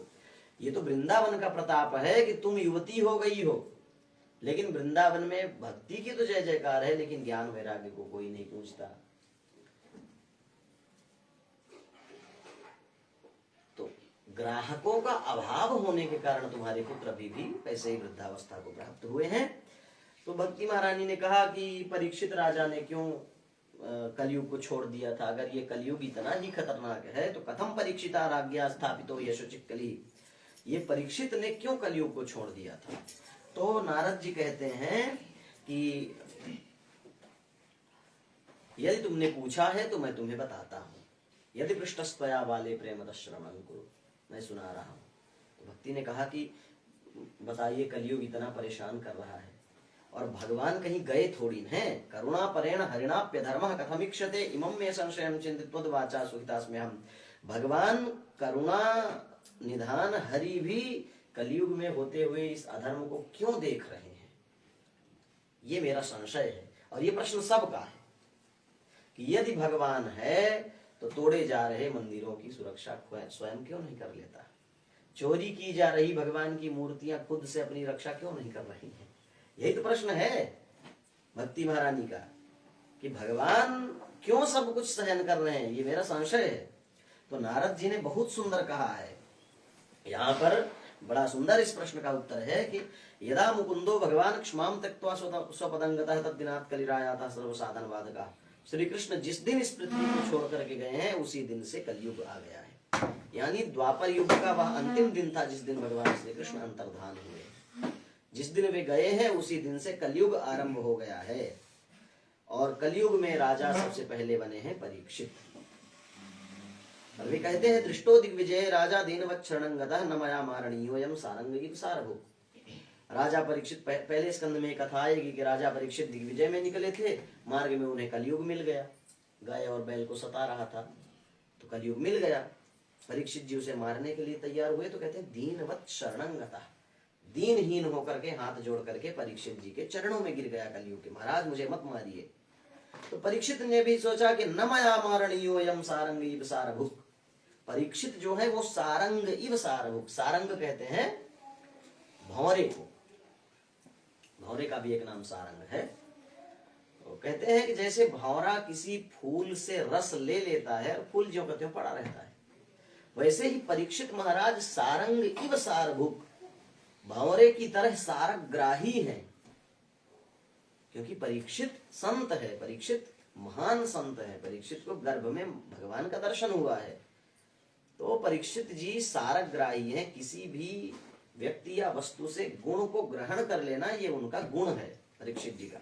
तो उन्होंने सोचा कि यत् फलम नास्ति तपसा न योगेन समाधिना तत्फलम लभते सम्यक् कलौ केशव कीर्तनात् एकाकारं कलिं दृष्ट्वा सारवत्सार निरसं विष्णुरात स्थापितवान कलिजानां च सुखाय वै। एक बड़ी विचित्र बात कहते हैं यहाँ पर नारद जी, कहते हैं कलिजा नाम च सुखाय वही। भक्ति ने पूछा कि नारद जी ये बताइए कि परीक्षित ने कलयुग को क्यों छोड़ दिया? तो नारद जी कहते हैं कि कलयुग के लोगों को सुख देने के लिए परीक्षित ने कलिजा नाम च सुखाय, कलिजा, कलिज कहते हैं कलयुग में जन्म लेने वाला। कलौ जायते इति कलिजः, जो कलयुग में जन्म ले उसे कलिज कहते हैं। कलिजा नाम, कलिज शब्द के षष्ठी विभक्ति का बहुवचन कलिजा नाम, माने कलयुग में जन्म लेने वाले लोगों के सुखाय, चतुर्थी का एक वचन, माने सुख के लिए। कलयुग में जन्म लेने वाले लोगों के सुख के लिए परीक्षित ने कलयुग को छोड़ दिया है। तो बात विपरीत लगती है कि इतना दुख दे रखा है कलयुग ने, और नारद जी कहते हैं सुख के लिए छोड़ दिया है। काहे? तो कहते हैं कि जब भगवान इस पृथ्वी से जाने लगे तो कलयुग आ गया, परीक्षित को दिखा, शरण में आ गए तो परीक्षित ने छोड़ दिया। और उसका एक सार जो ग्रहण किया वो क्या है? तो कहते हैं यत् फलम नास्ति तपसा न योगेन समाधिना। जो फल सतयुग में, त्रेता में और द्वापर युग में तपस्या से नहीं मिलता, न योगेन, न योग से मिलता, न समाधिना, न समाधि से मिलता, तत्फलम लभते सम्यक् कलौ केशव कीर्तनात्, वह फल कलयुग में केवल भगवान के नाम का कीर्तन करने से मिल जाता है। माने कलयुग में आपको तपस्या करने से वो लाभ नहीं मिलेगा जो सतयुग इत्यादि में मिलता है। कलयुग में योग से आपको वो फल नहीं मिलेगा जो सतयुग इत्यादि में मिलता है। क्योंकि तपस्या और योग इत्यादि की जो शर्तें हैं, जो नियम हैं, वो कलयुग का व्यक्ति नहीं पूर्ण कर सकता। बोले 10,000 वर्ष तक तप किया तब भगवान ने दर्शन दिया। जीवन ही नहीं है, उतना जीवन ही नहीं। 1,00,000 वर्ष तक तपस्या करते रहे तब जाकर के भगवान ने, यहाँ 50 साल कुल जीना ही है। तो समाधि, अब योग के 8 अंग हैं, यम, नियम, आसन, प्राणायाम, प्रत्याहार, धारणा, ध्यान और समाधि। तो बाबा रामदेव वाला योग तो सीमित है, केवल शारीरिक स्वास्थ्य के लिए ठीक है। वो आप शारीरिक रूप से फिट रहेंगे, लेकिन योग का जो मुख्य लक्ष्य है वो पतंजलि ने लिखा है पातंजलि योग सूत्र में कि योगश्च चित्तवृत्ति निरोधः। योग वो है जो चित्त वृत्ति का निरोध कर दे। चित्त वृत्ति यानी आपकी इंद्रियां निष्क्रिय हो जाएं और मन आपका चित्त में लीन होकर के वो चित्त भगवान में लग जाए और निष्क्रिय हो जाए, जिसको समाधि कहते हैं। और योग अष्टांग योग का अंतिम जो चरण है वो समाधि ही है, तो वो संभव नहीं है। समाधि कैसे लगे? तो शंकर जी की लगती थी, बीते संवत सहस 87 तजी समाधि संभु अविनाश। 87,000 वर्ष, एक बार आंख बंद किए तो 87,000 साल बाद आंख खुल रही। बोले बाबा वो समाधि। बुद्ध की समाधि लगी, महावीर की समाधि लगी तो लोगों ने उनके कान में कीलें ठोकी पर वो नहीं जगे थे, क्योंकि समाधि में थे, शरीर से अलग हो चुके थे। तो कलयुग में योग तप और समाधि नहीं लग सकता है, और आप लगाएंगे भी तो लाभ नहीं मिलेगा जो भगवत प्राप्ति है। तप का जो लक्ष्य है वो भगवत प्राप्ति है, योग का जो लक्ष्य है वो भगवत प्राप्ति है, यज्ञ इत्यादि साधनों का लक्ष्य भगवत प्राप्ति है, और कोई न कोई कमी रह जाएगी, इसलिए वो लक्ष्य प्राप्त नहीं होगा। तो कहते हैं कि जो फल कलयुग में यत् फलम न तपसा न योगेन समाधिना तत्फलम लभते सम्यक कलौ केशव कीर्तना। वो लाभ भगवान का नाम संकीर्तन करने से मिल जाता है, क्योंकि नाम संकीर्तन करने में मन भी बढ़िया से लगता है। कथा कहते रहो तो मन नहीं लगता, बढ़िया संकीर्तन होने लगे तो लोग झूमने लगते हैं। तो भगवान का नाम संकीर्तन करने से कलयुग में भगवत प्राप्ति हो जाती है। इसलिए परीक्षित ने कलयुग को छोड़ दिया। कलयुग के लोगों को तपस्या करना आएगा नहीं, जब योग समाधि लगेगी नहीं, यज्ञ इत्यादि करेंगे नहीं, कम से कम संकीर्तन तो कर सकते हैं बैठ के, तो इसलिए चलो इसको छोड़ देता हूं। तो कलयुग के लोगों को सुख देने के लिए परीक्षित ने कलयुग को छोड़ दिया। और कहते हैं नारद जी, हे भक्ति महारानी आप चिंता मत करो, यद्यपि कलयुग में दोष तो बहुत हैं। कहते हैं विप्रैर भागवती वार्ता गेहे गेहे जने जने कारिता कणलोभेन कथा सारस्ततो गता। किस तरह से कलयुग ने सभी साधनों को निस्सार कर दिया, वो नारद जी कह रहे हैं।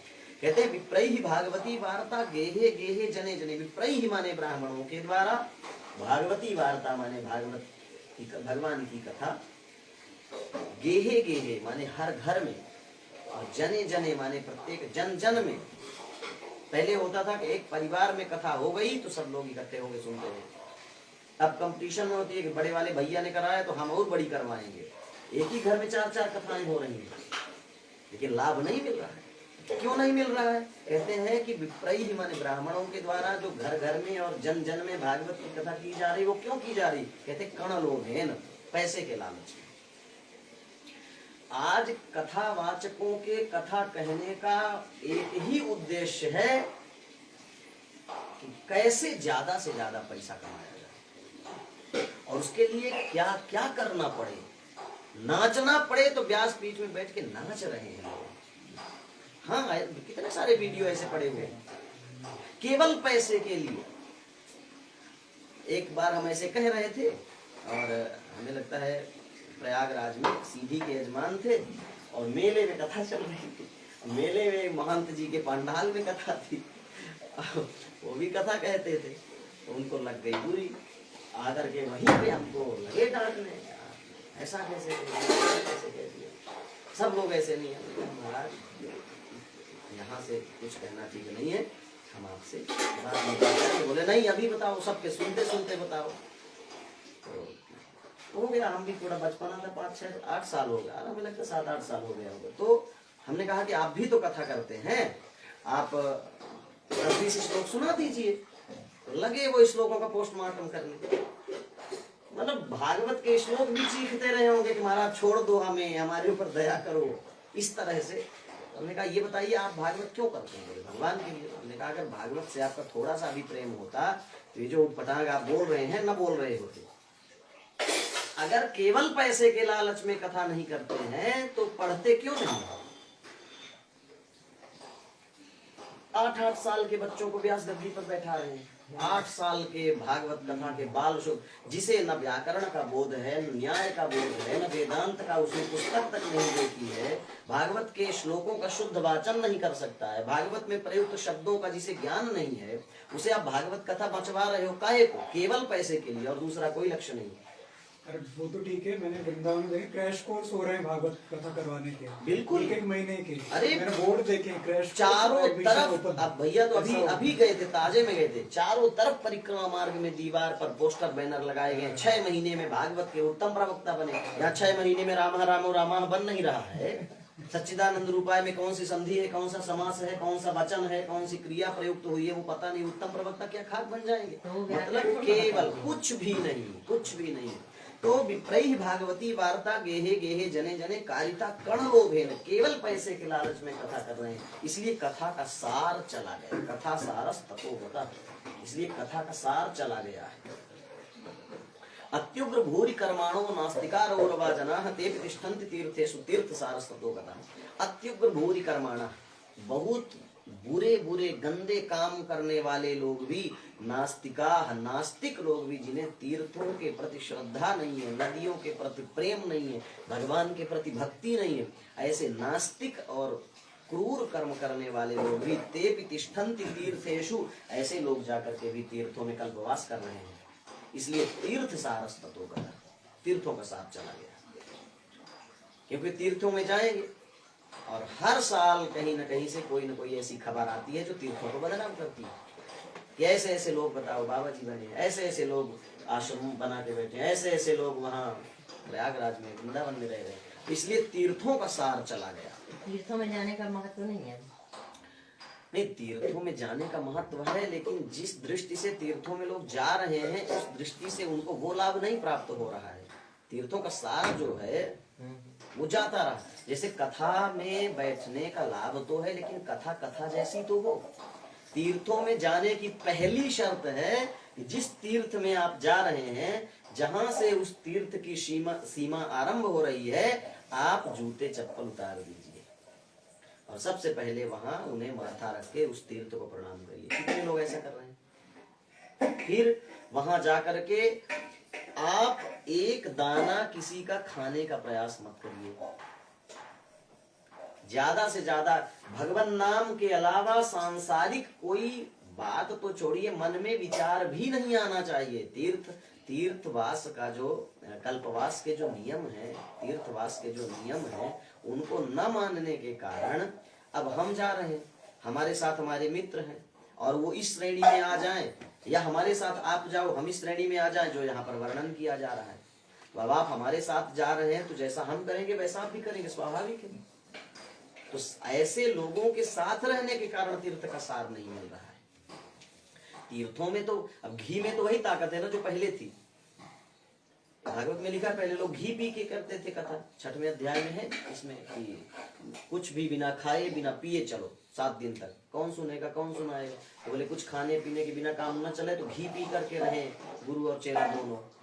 अब घी तो वही है, घी में ताकत वही है, लेकिन हमारा पाचन तंत्र, डाइजेशन सिस्टम इतना वीक हो गया कि घी पी ले तो कथा ना हम कह सकते ना आप सुन सकते।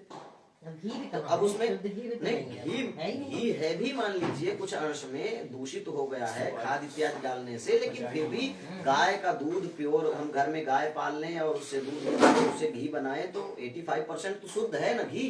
लेकिन अगर वो घी पी करके आप 7 दिन तक कथा सुने तो सुन सकते हैं, नहीं सुन सकते। तो घी का दोष नहीं है, वो हमारे पाचन तंत्र का दोष है। तो तीर्थों में दोष नहीं है, हमारे बर्ताव के कारण तीर्थों में जाने का जो सार है वो चला गया। तीर्थ सारस ततोगता, तीर्थस्य सारः गता, ऐसा नहीं है यहाँ। अब जैसे आपने जो प्रश्न किया वो यही है जो पढ़ने की और पढ़ाने की विधि है कि षष्ठी तत्पुरुष समास कर देंगे तो वो अर्थ हो जाएगा जो आप कह रहे हैं। तीर्थस्य सारः, अथवा तीर्थ बहुत है तो बहुवचन करिए, तीर्थानाम सारः, तीर्थ सारः, तीर्थों का जो सार है वो तीर्थ सार है। अब हम उसका षष्ठी तत्पुरुष समास न करके हमारे तीर्थ में रहने का जो सार है यहाँ वो अर्थ है कि हमारे तीर्थ में रहने का सार क्या है कि भक्ति ज्ञान वैराग्य मिले, भगवान की भक्ति बढ़े, हम सत्कर्म करें। तो हम तो तीर्थों में जाकर के भी पड़ोसी की चुगली ही करेंगे ना, तो कैसे तीर्थ में रहने का सार मिलेगा? तो हमारे तीर्थ में रहने का जो सार है वो चला गया।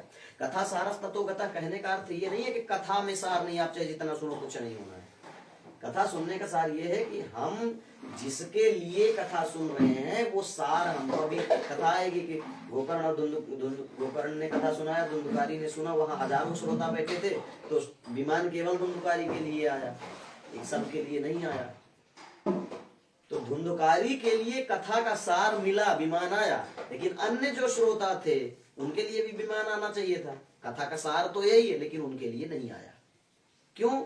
वहां पर फिर गोकर्ण कहते हैं, भगवान के दूत जब गोकर्ण प्रश्न करते हैं क्या त्रैव भावस्सन्ति श्रोतारो मम निर्मलाः आनीतानि विमानानि अन्तेषां युगपत्कुता, ये मेरे हजारों श्रोता हैं, विमान केवल धुंधुकारी के लिए आया, सबके लिए क्यों नहीं आया? तो वहां भगवान के पार्षद कहते हैं कि श्रवणस्य विभेदेन फल भेदोत्र संस्थितः श्रवणं तु कृतं सर्वैर्न तथा मननं कृतः। श्रोता बहुत हैं, सबने सुनी कथा, लेकिन जैसे सुननी चाहिए वैसे नहीं सुनी, इसलिए तो कथा का सार चला गया। इसका मतलब ये नहीं कि भागवत का सार गया। भागवत का कथा सुनने का सार ये है भगवत प्राप्ति हो, तो वो नहीं होगा क्योंकि हमने विधि का लोप कर दिया है। और कहते हैं कि काम क्रोध महालोभ तृष्णा व्याकुल चेतसा ते तिष्ठन्ति तपस्या तपस्सारस्ततो गतः। काम क्रोध महालोभ, लोभ तो ठीक है, यहाँ महालोभ कह रहे हैं, और तृष्णा व्याकुल चेतसा, काम के द्वारा, क्रोध के द्वारा, महालोभ के द्वारा, तृष्णा के द्वारा जिनका चित्त व्याकुल हो चुका है, ऐसे लोग भी ते तिष्ठन्ति तपसी, ऐसे लोग भी तपस्या करने के लिए बैठ जाते हैं। इसलिए तपस्सारस्ततो गतः, तप का सार चला गया। तप का सार है भगवान की प्राप्ति, लेकिन हम तपस्या में बैठेंगे, एक माला जपेंगे, और माला जपते जपते भी सोचते रहेंगे भगवान मकान कैसे बने, दुकान कैसे चले, पड़ोसी कैसे नष्ट हो जाए, बहू को बेटा कैसे हो जाए, है? यही तो सोचते हैं। तप का सार चला गया, नहीं मिला। और कहते हैं मनसश्चाजयाल लोभात दंभात पाखंड संश्रयात शास्त्रानभ्यसनात चैव ध्यान योग फलम गतम। मनसश्चाजयात, मन पर विजय प्राप्त किए बिना, लोभात, लोभ, दंभात माने दंभ से, और पाखंड संश्रयात, पाखंड का आश्रय लेकर के, और शास्त्रानभ्यसनात् चैव, शास्त्रों का अभ्यास किए बिना जो ध्यान और योग करते हैं उनको ध्यान और योग का फल नहीं मिलता। ध्यान और योग करने से पहले ये शर्तें हैं। मन पर विजय प्राप्त करें। ध्यान का मतलब ये मन को समेटना, दंभ लोभ और पाखंड को छोड़ करके ध्यान और योग करे तो उसका फल मिलता है। और कहते हैं पंडितास्तु कलत्रेण रमन्ते महिषाइव पुत्रस्योत्पादने दक्षाः दक्षा मुक्ति साधने। और सामान्य लोगों की तो बात छोड़ो, पंडित लोग भी, पंडितास्तु कलत्रेण रमन्ते महिषाइव, पंडित लोग भी पशुओं के तरह परिवार में प्रवृत्त हो रहे हैं, पशुओं की तरह। पुत्रस्योत्पादने दक्षाः, संतान उत्पन्न करने में तो बड़े होशियार हैं, लेकिन अदक्षाः मुक्ति साधने, मुक्ति के साधन में अदक्ष हो गए। पंडित लोग भी बच्चे पैदा करके फिर कहेंगे कि इसको डॉक्टर बनाओ, इंजीनियर बनाओ, बड़ा वाला सेठ बना दो, वकील बना दो। माने कम से कम पंडितों को तो अपने बच्चों को पंडित बनाना चाहिए। तो जितने नालायक पंडितों के बच्चे निकल रहे हैं उतने अन्य लोगों के नहीं। और अगर उतने निकल भी रहे हैं तो अन्य लोगों की दृष्टि में पंडितों को ज्यादा अपराधी कहा जाएगा। वो एक कथा आती है कि चारों वर्णों के लोगों ने एक ही अपराध किया, चोरी बेईमानी कुछ ऐसा था कि ब्राह्मण क्षत्रिय वैश्य शूद्र चारों मित्र थे आपस में, और चारों ने चोरी करी। राजा के पास पेश किए गए तो शूद्र को 20 कोड़े मारकर छोड़ने की सजा दी गई। 20 कोड़े मारो छोड़ दो। वैश्य को 500 कोड़े मारने की सजा सुनाई, क्षत्रिय को 5000 कोड़े मारने की सजा सुनाई, और पंडित जी को फांसी, इनको सूली पे चढ़ा दो, फांसी पे लटका दो। तो पंडित जी ने पूछा कि चोरी तो हम सबने मिलके करी थी, दंड में भेद क्यों? बोले दंड में भेद इसलिए कि तुम पंडित जी हो, तुमको तो मन से भी चोरी नहीं करनी चाहिए थी और तुमने कर डाला, तो सबसे बड़ी सजा तुम। और तुम क्षत्रिय हो, तुम्हें तो चोरी करते हुए भी देखो तो रोकना चाहिए, तुमने उसमें सहयोग किया इसलिए तुमको 5000 कोड़े पड़े। बनिया तो तुमसे थोड़ा सा कम, लेकिन अपराध तुम्हारा भी, तुम भी विप्रों की श्रेणी में आते हो। द्विज हो, द्विज द्विज, विप्र नहीं द्विज, तो तुम द्विज की श्रेणी में आते हो। वेद पाठ का तुम्हें अधिकार दिया गया है। ये तो शूद्र है बेचारा, इसका क्या अपराध, इसने वेद नहीं पढ़ा, इसने उतना ज्ञान नहीं लिया।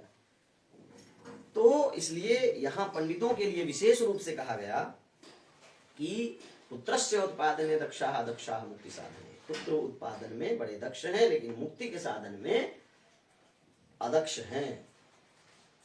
नहीं वैष्णवता पुत्र संप्रदाय पुरस्सरा एवं प्रलयताम प्राप्तो वस्तुसार स्थले स्थले। वैष्णवता कहीं संप्रदाय पूर्वक नहीं मानी जा रही है। एवं प्रलयताम प्राप्त, एवं माने इस प्रकार से, वस्तु सारा माने प्रत्येक वस्तु का सार जो है वह प्रलयताम प्राप्त, वह नष्ट हो रहा है। प्रत्येक वस्तु का सार इस तरह से नष्ट हो रहा है, क्योंकि जिस तरह से जिस वस्तु का उपयोग और प्रयोग करना चाहिए वैसे नहीं किया जा रहा है। और अंतिम में नारद जी कहते हैं, अयम तो युग धर्मो ही वर्तते कस्य दूषणम अतस्तु पुंडरीकाक्षः सहते निकटे स्थितः। ये युग का धर्म है। अयम माने यह युग धर्म, युगस्य धर्म, युग धर्म, ये कलयुग का धर्म है। कस्य दूषणम, इसमें किसका दोष दे? जितना दोष इन्होंने गिनाया, तीर्थ में रहने वाले, धाम में रहने वाले, कथा में रहने वाले, पंडित जी लोग, सबका जो ये दुर्गुण गिनाया, अंतिम में कहते हैं अयम तो युग धर्मो ही, यह युग का धर्म है। कस्य दूषणम, इसमें किसका दोष दें? अतस्तु पुंडरीकाक्षः सहते निकटे स्थिता। अतः माने इसलिए, पुंडरीकाक्षः माने भगवान श्री कृष्ण भी, निकटे माने पास रह करके भी, सहते माने सब कुछ सहन कर रहे हैं। ये कलयुग का धर्म है। अब कलयुग का धर्म मतलब कलयुग में ऐसा करें यही धर्म है, ऐसा नहीं है। ये कलयुग का धर्म है। धर्म का अर्थ होता है स्वभाव या ड्यूटी, मान ले उसको। धर्म का अर्थ है ड्यूटी। जैसे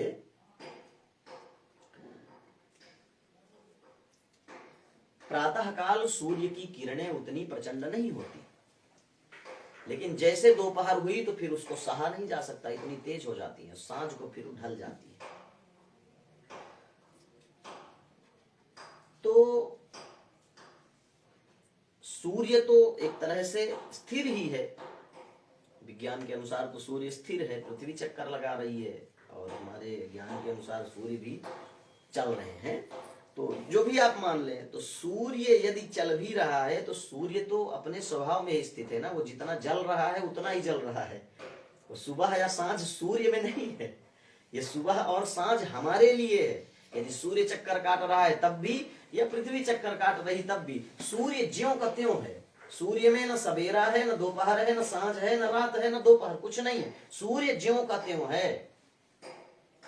ये घूमने के कारण, पृथ्वी घूम रही इसलिए सांझ और रात हो रहा है, दिन और रात हो रही है। तो सूर्य में तो कोई भेद नहीं हो रहा है, लेकिन देखने के लिए हमारे लिए तो सुबह और शाम हो रही है। ठीक उसी तरह से जो समय की गणना के अनुसार ये जो कलयुग आया है, तो जैसे सुबह में बढ़िया सूर्य की किरणें अच्छी लगती हैं हमको, दोपहर में बहुत तीखी हो जाती है, फिर सांझ को ढल जाती है, वैसे ही ये समय की जो गणना है उसके अनुसार जो कलयुग आया है, उस कलयुग का ये धर्म है। जैसे दोपहर में सूर्य की किरणें प्रचंड हो जाएंगी, ये दोपहर का धर्म है, स्वभाव है उसका। आग है, अब उसमें चाहे कोई जानबूझ के हाथ डाले या धोखे से जाए, वो जल जाएगा। तो जला देना आग का धर्म है।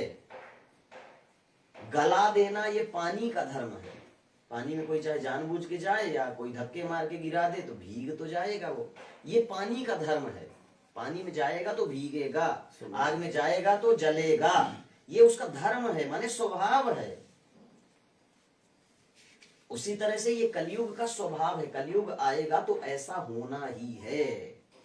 इस अर्थ में धर्म कहा गया कि जैसे सतयुग में धर्म ही धर्म होगा, फिर त्रेता में 5% की कमी आ जाएगी धर्म में, और फिर द्वापर में आधे आधे का हो जाएगा, और कलयुग में तो फिर 5% धर्म बचेगा, बाकी सब नष्ट हो जाएगा। तो कलयुग का यह धर्म है, कलयुग में ऐसा होना ही है। इसलिए भगवान भी पास में रह करके भी ये सब सहन कर रहे हैं। और ऐसी स्थिति में भी पहले ही कह दिया है कि इस स्थिति में भी भगवान का नाम लेकर के जो अपने कर्तव्य पथ से विमुख न हो वही धीर है और वही पंडित है।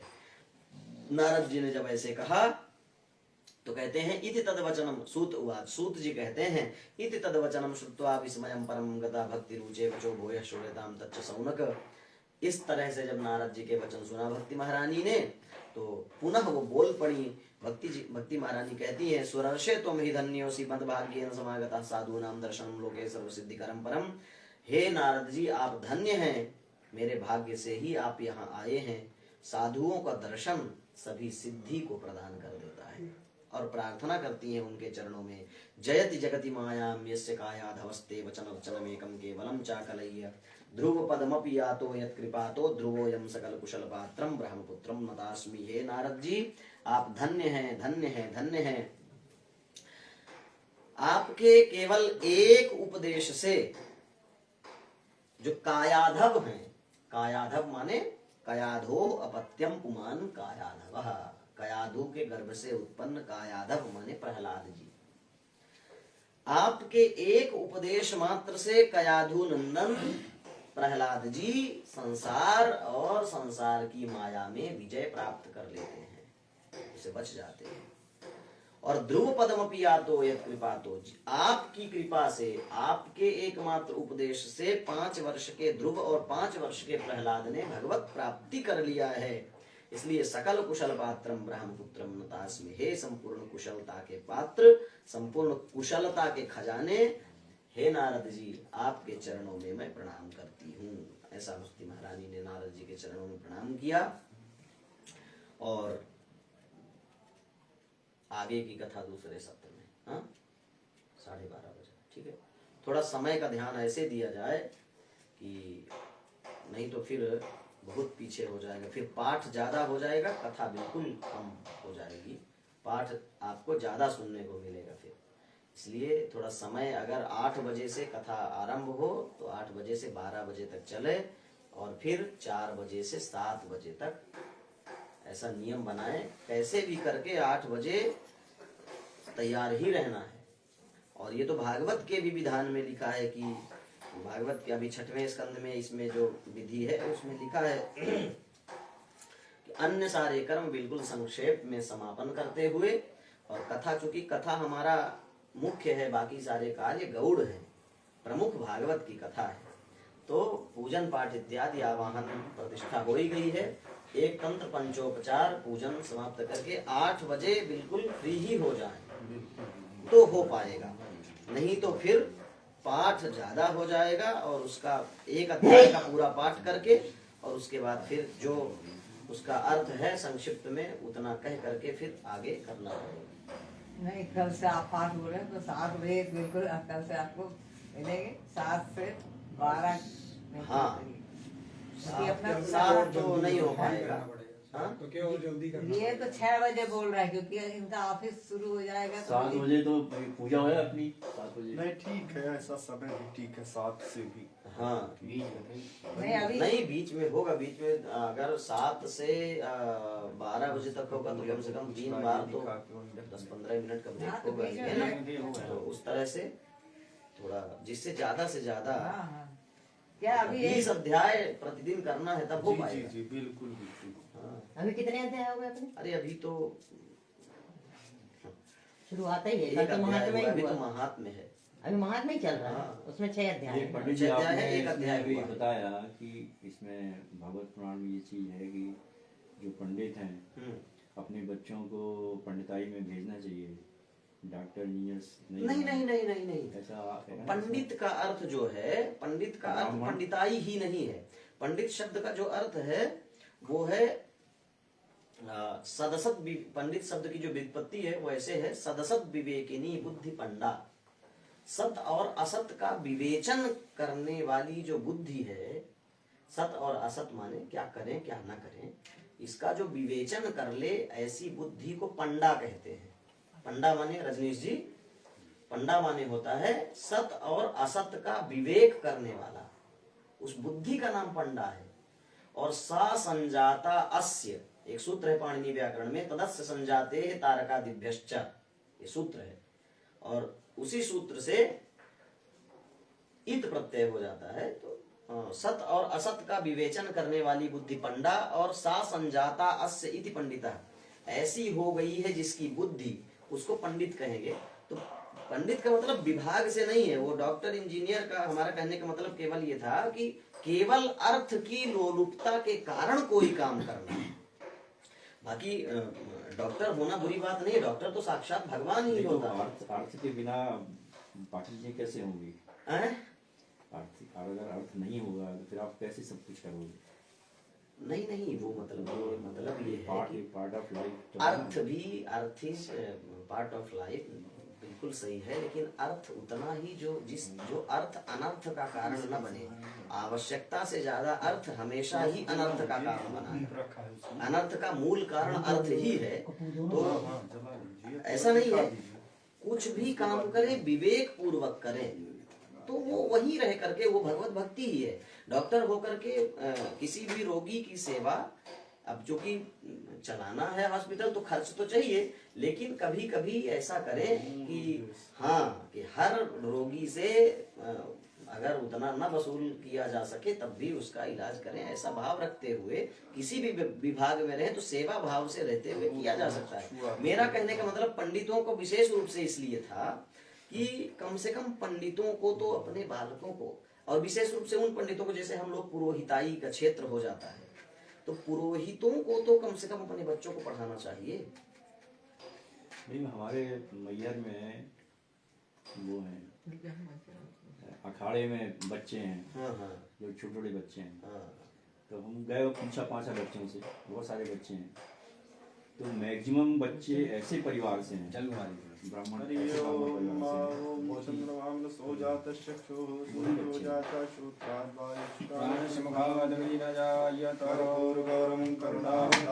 संसारसारं भुजगेन्द्रहारं सदा वसन्तं हृदयारविन्दे भवं भवानी सहितं नमामि।